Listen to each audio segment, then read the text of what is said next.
This is Judge Joe Brown, and we're listening to We All Be News. News-free Dixie for the 21st century. So, Brother Daren, we're in front of this mural for Freddie Gray, right? The scene of the crime, the crucifixion. Yeah. And I just want to get your thoughts about this area, about that mural, whatever you want to add to the situation. Sure. Well, as I said the other day regarding Michael Brown, when we were told and informed that they were taking down, I think, the memorial that was there, it was going to give him a plaque. So the plaque's not going to bring the brother back. Mm-hmm. What best thing we can give him is, of course, to get the truth out regarding what happened to Michael Brown. Yes, sir. And the truth of what happened to Freddie Gray. Murals are not going to bring our brother back. It's a reminder, unfortunately, of a crime that took place that still has not been solved and resolved, and we've not had all of the criminals brought to court and charged with the death of Freddie Gray. And I'm not talking about the 6 officers, but I'm talking about their superiors and going up, of course, the chain. And until we have them in court, until we have them charged, until we have them, of course, being sentenced, then we still don't have justice for Freddie Gray or any of our other young brothers that's been killed in the city. So I'm looking at this mural and stuff like that, and we talked about a lot about distractions or weapons of mass deception. Yes, sir. And you are the master critical analysis when it comes to this type of situation. Can you just delve into what they're doing right now as far as psyops? Yeah, I mean, it's a psyops because they have a picture, a mural of Dr. King to the left of the picture in the middle of Brother Freddie Gray. And so it's a throwback to the civil rights movement and trying to play on our people, basically, emotions, to say that this is what we should be doing in terms of marching, and the young people, in terms of what we've seen, have accomplished more in a short period of time without marching than what many of the marches brought us in terms of the current day P.T. Barnum sideshow of Al Sharpton and some of the others right now. And then to the far right, there's a continuation of the same march that we see with the march with Dr. King. But there's the American flag to throw behind it, as if to play on our people emotion around patriotism. And of course, if we lived in a land of freedom and justice and equality, then we would not be even having to have a mural of the face of Freddie Gray in the middle.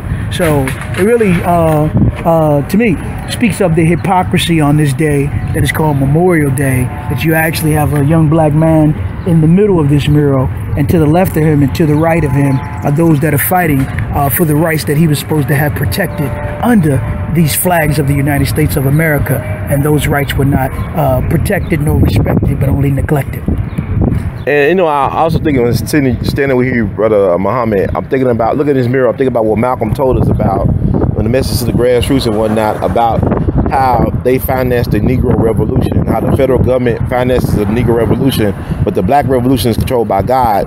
But we talked about, you know, how they said George Soros, a big Democrat sponsor and also multi-billionaire, they allegedly gave almost $40 million in Ferguson, and now some of the activists who actually were activists are complaining that they're not getting the financial support or things of that nature as relates to that movement, and that people actually would sit in, quote-unquote, professional actors, activists, yes, right? I just want to get your take on like that situation as it relates to the Baltimore Freddie Gray situation. Yeah, likewise, we saw the same script that was used in Ferguson. How you doing, Miss Sister? Yeah. I'm fine. It's pretty colors on you. Yeah, but the same script.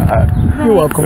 Yeah, the same script we saw in Ferguson, brother, was used here in Baltimore, and it's now come out, of course, as we expose and others, that George Soros, who is the left's counter to the Koch brothers on the right. Yeah. So George Soros is one of the biggest handlers and basically funders of Obama and the left, and so they funded in Ferguson, but also in Cleveland and New York and here in Baltimore in terms of the professional demonstrators, professional provocateurs, activists that were brought in to play the part, to create the disruption, so that you could create the problem to get the reaction that they ultimately had the solution that they wanted to implement. Hasn't changed not one law in Baltimore City, hasn't stopped one young brother from getting arrested, one young sister from getting arrested and brutalized by the Baltimore City Police Department. So we say shame on the George Soros, and shame on those that would take the George Soros Open Society Institute, Open Society Fellowship dollars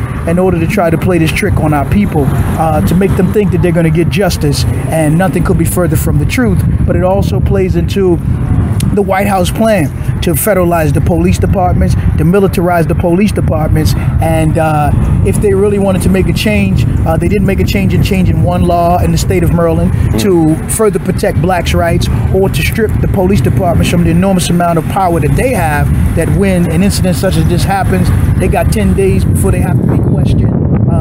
They're not wearing any cameras. The change, of course, in terms of, again, the whole issue of what's going on in Baltimore City. How you doing, brother? Thank you, sir. I appreciate it, Brother Muhammad. I'm good. How about yourself? That's not Corey. That's Brother Ron. You know I owe you no money, though. I always be mistaken by people. Nah, you good. You good, brother? Wow, that's amazing, man.